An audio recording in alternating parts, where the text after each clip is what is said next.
할렐루야. 우리 옆에 분에게 인사 나눕시다. 만나서 반갑습니다. 우리 또 반대를 보면서 한 번 더 할까요? 참 행복해 보입니다. 추석 명절을 잘 보내셨나요? 모두가 아주 기름기가 많은 것을 드셨는지 얼굴이 너무나 빛납니다. 여러분, 예수님의 은혜를 통해서 날마다 빛난 얼굴로 많은 사람들에게 축복의 통로가 되시기를 바랍니다. 록펠러라는 사람은 이 석유 사업가로서 굉장히 거부로 유명한 사람입니다. 그러나 그가 53세가 되던 해에 불치병을 앓게 되었습니다. 그는 그 일로 통해서 우울한 나날들을 보내게 됩니다. 이제 나는 1년 뒤에 죽는구나. 나는 이제 얼마 지나지 않으면 죽게 되었구나 라고 하면서 그는 날마다 이 의사의 말을 곱씹으면서 우울한 날들을 보내며 살아갔습니다. 어느 날 그는 큰 상심에 빠지게 됩니다. 돈이 과연 뭘까? 내가 이렇게 살다가 그냥 죽는구나. 사람들은 나를 뭐라고 평가할까? 이런 생각이 그를 늘 괴로움에 빠지게 만들었습니다. 그러다 그는 한순간 큰 마음을 먹게 됩니다. 그래, 차라리 죽을 바에야 베풀고 죽자는 겁니다. 차라리 이리 죽을 바에야 그냥 많은 사람들에게 다 나누고 죽자는 겁니다. 그는 자신의 이 재산을 학교에 기부하기 시작합니다. 자선단체에 기부하고 종교단체에 기부하고 사회단체에 기부하기 시작합니다. 그리고 생각과 삶을 완전히 바꾸었습니다. 그랬더니 마음의 병도 서서히 치료가 되기 시작합니다. 그래서 그는 결국 44년을 더 살게 되었습니다. 여러분, 사람은 어떻게 마음을 먹느냐에 따라서 인생이 좌우됩니다. 욕심을 버리고 움켜진 손을 펴는 순간 자유스러워집니다. 그리고 하나님께서 베푸시는 은혜를 누리게 되는 것입니다. 우리 옆에 분에게 한 번 더 인사합시다. 선한 마음을 가집시다. 시작. 이 오늘 본문의 말씀은 이 록펠러처럼 마음의 결단을 함을 통해서 한 나라를 기쁨으로 그리고 좋은 소식을 전한 이야기에 대해서 나오고 있습니다. 내용은 간략하게 그렇습니다. 아람과 이스라엘이 전쟁을 하게 됩니다. 그런데 아람에서 먼저 이스라엘을 쳐들어오게 됩니다. 그래서 사마리아 성을 완전히 에워쌉니다. 이것은 하나의 전략이었습니다. 사마리아 성에 있는 사람들이 밖으로 못 나오도록 만든 거예요. 왜냐하면 성을 에워싸고 있으니까 누군들 성 밖으로 나갈 수 있겠습니까? 바로 죽음에 이르게 되는데 나가지 못한다는 거야. 그래서 이들의 전략은 뭐냐면 성을 에워싸가지고 한 명도 못 나오게 해가지고 그들이 배고파 있을 때, 그들이 완전히 먹을 것이 없을 때 성 밖으로 나오면 그때 쳐서 다 죽이자라는 하나의 전략이었습니다. 결국 사마리아 성에는 식량이 바다납니다. 백성들은 이 굶주림에 크게 달했습니다. 그래서 가장 맛이 없는 이 나귀의 머리, 이것을 1년치 월급을 줘야 살 수 있었고, 그렇게 흔했던 이 비둘기 똥마저 없었습니다. 먹지 못하게 됩니다. 정말 비참한 상황은 뭐냐면 오늘 우리 아들을 내놓습니다. 그래서 이웃들이 함께 모여서 우리 아들을 잡아먹는 거예요. 다음 날은 이웃의 아들을 내어놓습니다. 그리고 잡아먹는 거예요. 이런 비참한 상황까지 지금 사마리아 성에 있게 되었습니다. 얼마나 여러분 비참합니까? 이런 비참한 이 상황에 있을 때에 성문 어귀에 있는 4명의 나병 환자가 등장합니다. 나병 환자는 전염병입니다. 그래서 그들은 성 안에 살 수 없었습니다. 그래서 오늘 말씀 보니까 성 어귀에, 성 주위에 그냥 그렇게 살아가는 거예요. 이 나병 환자가 배고프든지 아무도 신경 쓰지 않습니다. 그들의 생명에 관심 있는 사람은 아무도 없었습니다. 그런데 놀랍게도 하나님께서는 이 4병의 나병 환자들을 통해서 역사하십니다. 이들을 통해서 그 사마리아 성과 이스라엘의 기쁜 소식을 전하게 됩니다. 자, 그렇다면 이들이 어떤 결단을 했기에, 이들이 어떤 행동을 했기에 아무도 생각하지 않고 거들떠 보지도 않는, 완전 그냥 공동체에서 소속되지도 않는 이 나병 환자, 이들을 통해서 하나님께서 일하게 되었을까요? 그것은 뭐냐면 바로 죽음의 한계를 넘어선 결단을 했기 때문입니다. 이 4명의 나병 환자들의 결단은 무엇입니까? 지금의 환경을 극복하고자 하는 마음입니다. 그들의 마음의 결단의 전제가 어디 있습니까? 바로 굶주림으로 인한 죽음입니다. 굶어서 죽게 된 상황입니다. 이들은 이것을 극복하자고 마음을 모읍니다. 그래서 서로가 말합니다. 오늘 본문 3절 말씀을 우리 다 같이 한번 보도록 하겠습니다. 성문 어귀에 나병 환자 4사람이 있더니 그 친구에게 서로 말하되 우리가 어찌하여 여기 앉아서 죽기를 기다리랴. 아멘. 지금 4명의 나병 환자들이 그렇게 이야기합니다. 우리가 지금 어떻게 여기 앉아서 그냥 죽기만을 기다리겠느냐? 우리가 성읍에 들어가도 굶어 죽을 것이고, 우리가 지금 이 자리에 그냥 앉아 있어도 굶어 죽는다는 결론입니다. 여러분, 죽는 것을 좋아할 사람이 과연 누가 있겠습니까? 아무리 병들고 아무것도 할 수 없는 상황이지만 생명은 모든 사람에게 소중한 것입니다. 4명의 나병 환자들이 마음을 같이 하게 된 것은 뭐냐면 그냥 막연하게 기다려서는 안 된다는 겁니다. 여기 앉아서 굶어 죽을 바에야 차라리 무엇이든지 해보자는 겁니다. 포항 우리 교회는 하나님의 공동체입니다. 나는 그 속에 속해 있는 사람입니다. 그러면 지금 이 시대에 우리가 해야 할 일이 과연 무엇이 있겠습니까? 모르긴 몰라도 그냥 앉아 있어서는 안 되는 겁니다. 무엇이든지 해봐야 하는 겁니다. 이런 공동체가 잘 사는 비결이 뭐라고 생각하십니까? 그것은요, 생각하고 말하고 행동하는 것이 하나가 되어야 됩니다. 여러분, 제가 믿는 예수님과 우리 장로님, 우리 권사님, 집사님들이 믿는 예수님이 다르게 보인다라면 이건 심각한 일입니다. 4명의 나병 환자는 오직 하나의 문제에 같은 마음을 가졌습니다. 여러분, 예수님의 12제자를 보십시오. 그들도 오직 같은 마음으로 복음을 전했다는 겁니다. 우리 교회도 그래야 하는 겁니다. 우리도 같은 마음이 있어야 됩니다. 그래서 중요한 것은 뭐냐면 지금 이 문제는 굉장히 시급한 문제라는 겁니다. 오늘 아니면 죽어요. 오늘 아니면 우리 당장 죽어요. 살 수 없어요. 그런데 지금 우리는 어떻습니까? 괜찮다는 거예요. 천하태평이에요.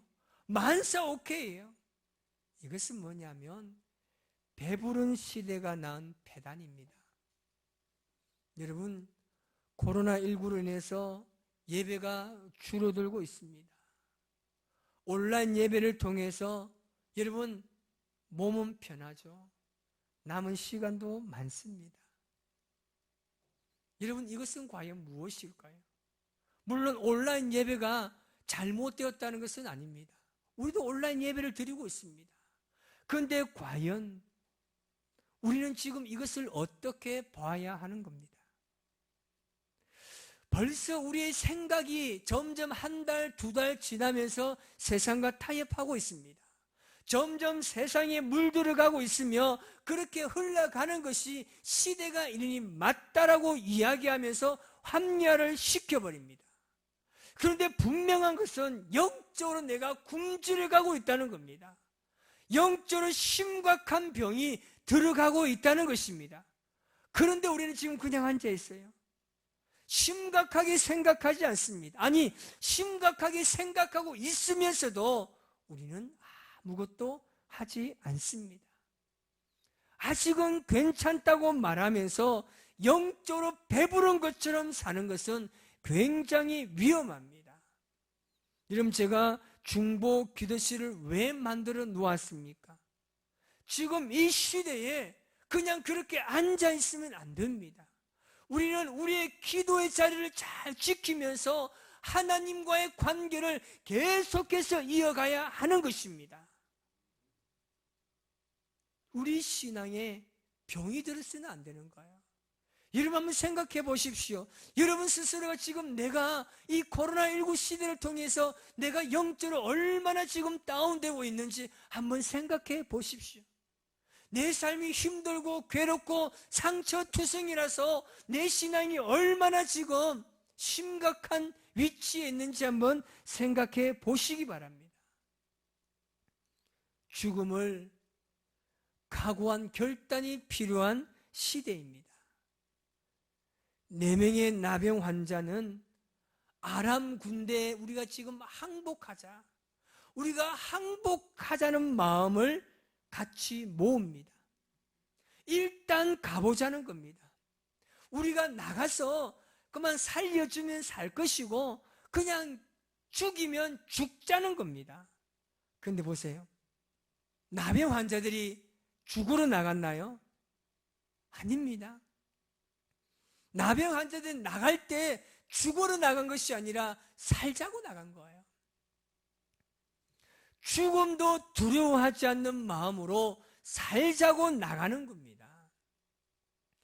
강준민 목사님의 꿈꾸는 자가 오는도다라는 책에 보면 3 종류의 무서운 사람이 소개됩니다. 그 첫 번째 사람은 뭐냐면 바로 꿈을 가진 사람입니다. 두 번째는 소유에 집착하지 않는 사람입니다. 3번째는 죽기를 각오한 사람이 무섭다고 이야기합니다. 그렇습니다. 죽기를 각오한 사람은 여러분 아무도 건드릴 수 없습니다. 신앙생활엔 반드시 여러분 결단이 필요합니다.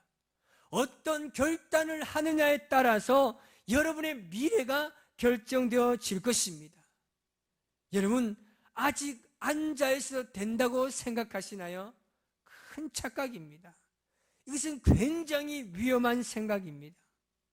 오늘 이후로 여러분들만의 신앙의 경계를 넘어서시기를 주님의 이름으로 축복합니다. 여러분 4명의 나병 환자가 항복하자고 했잖아요. 이 항복의 뜻은 뭐냐면 넘어가다라는 뜻을 가지고 있습니다. 굶주림에서 죽음의 경계를 넘어가니까 사는 겁니다. 안일한 신앙에서 성숙한 신앙의 경계선을 넘어가야 하는 겁니다. 경계선을 넘어가는 행동을 하니까 하나님께서 일하심을 그들이 직접 경험하게 된 것입니다. 4명의 나병 환자들이 살고자 하는 마음으로 자신의 환경의 경계선을 넘어가니까 어떤 사건이 생깁니까? 여러분 나병 환자가 일어나서 움직입니다. 성 밖으로 나갑니다. 그런데 아람 군사들에게는 그 네 명이 움직이는 소리가 뭘로 들렸습니까? 병거 소리 들리는 거예요. 말소리 들리는 거예요. 큰 군대 소리가 움직이는 소리로 들리는 겁니다. 오늘 본문 5절에서 7절 말씀 우리 다 같이 한번 읽어보겠습니다. 본문 5절에서 7절까지입니다. 다 같이 한번 읽어보겠습니다. 아람 진으로 가려하여 해질 무렵에 일어나 아람 진영 끝에 이르러 서본즉 그곳에 한 사람도 없으니 이는 주께서 아람 군대로 병거 소리와 말소리와 큰 군대의 소리를 듣게 하셨으므로 아람 사람이 서로 말하기를 이스라엘 왕이 우리를 치려하여 헷 사람의 왕들과 애굽 왕들에게 값을 주고 그들을 우리에게 오게 하였다 하고 해질 무렵에 일어나서 도망하되 그 장막과 말과 나귀를 버리고 진영을 그대로 두고 목숨을 위하여 도망하였습니다. 아멘. 여러분, 이게 말이 되나요? 4명의 나병 환자, 세상에 아무 쓸모없는 사람, 세상이 관심도 가지지 않는 이 4명의 나병 환자가 일어나서 집 밖으로 나가는데 이게 말소리 들린 거예요. 이게 큰 군대의 움직임의 소리를 들렸다고 이야기합니다. 여러분, 이게 말이 되나요? 이런 일이 어떻게 있을 수가 있습니까? 말도 안 되는 소리잖아요. 여러분, 그런데 하나님이 하십니다. 이런 일들을 행하시는 분이 바로 하나님이십니다. 세상이 이해하지 못하고 생각하지 못하는 그런 일들을 내가 믿는 하나님은 하신다니까요. 내가 믿는 하나님은 그런 분입니다. 여러분, 경계선을 넘는 자는요, 꿈과 비전이 있는 사람입니다. 이 4명의 나병 환자가 살고자 나가는 겁니다. 살고자 하는 꿈이 있었고 비전이 있었습니다. 이들이 지금 무서울 것은 아무것도 없었습니다. 그냥 그 자리에 앉아있던 그 자리를 일어나서 나갔던 거예요. 이제 우리는 안전지대라고 생각하는 그 자리를 떠나야 합니다. 모세가 애굽 왕궁의 그 안전한 자리를 떠나서 미디안 광야로 갔습니다. 하나님께서 미디안 광야에 있는 모세를 그때부터 사용하십니다.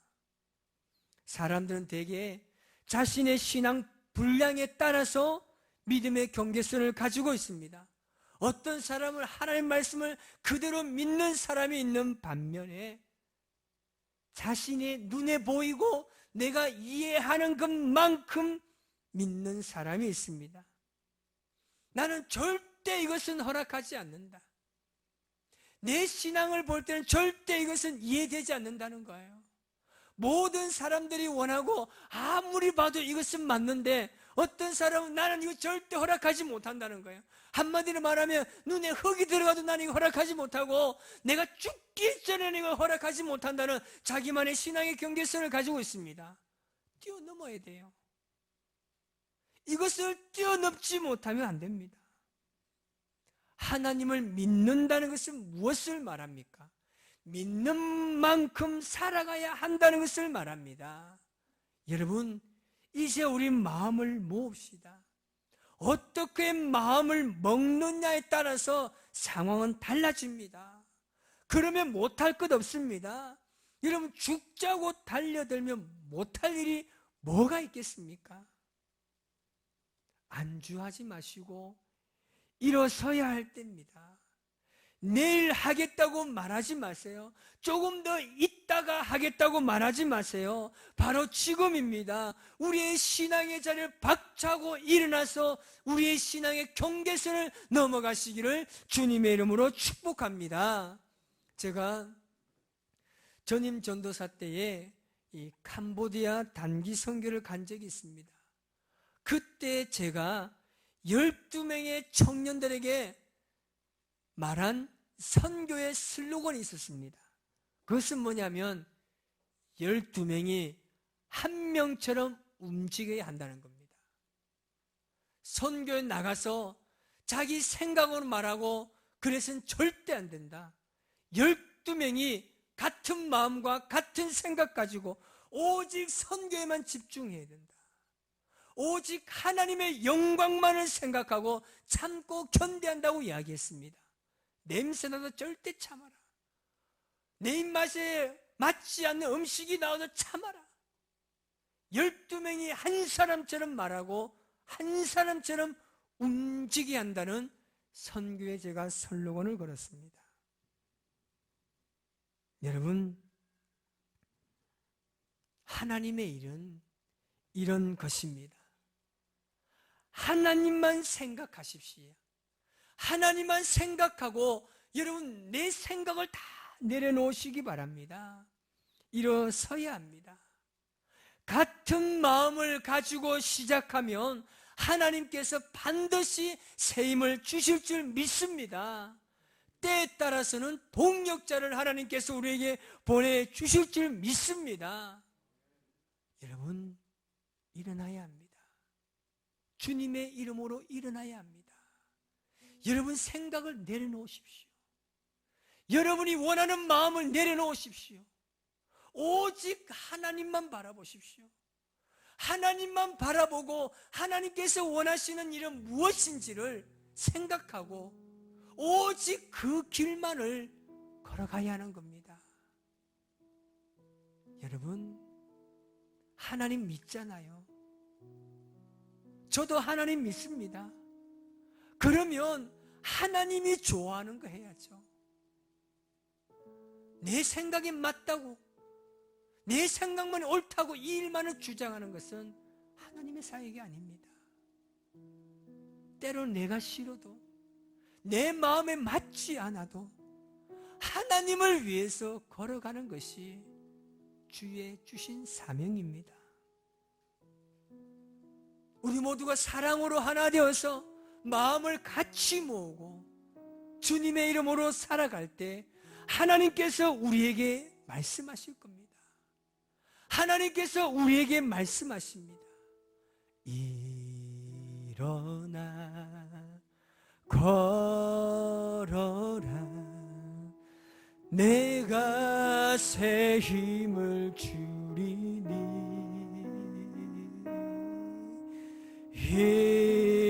일어나 너 걸어라. 주 너를 도우리. 나의 등부에서 나의 등 뒤에서 나를 도우시는 주.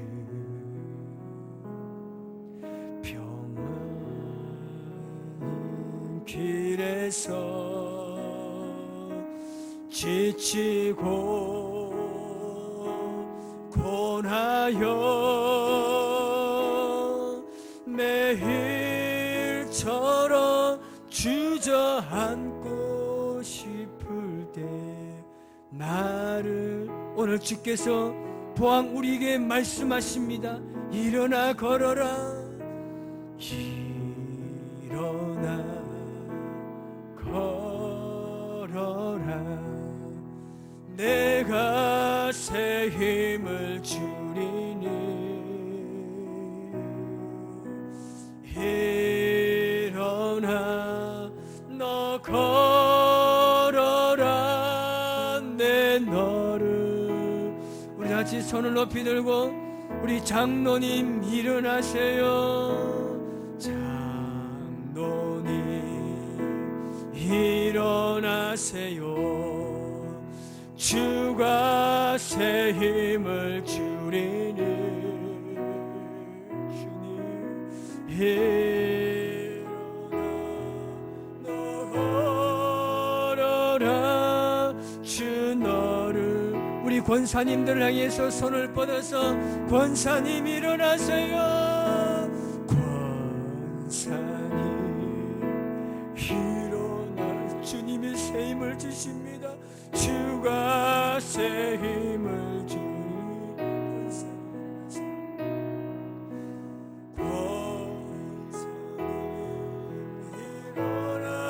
일어나세요. 주 너를, 우리 안수 집사님, 우리 집사님을 바라보면서 일어나세요. 집사님 일어나세요. 주가 새 힘 주리니. 집사님 일어나세요. 주 너를, 우리 다 같이 우리 서로 바라보면서 일어납시다.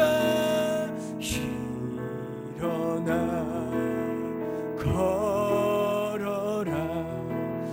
내가 새 힘을 주리니.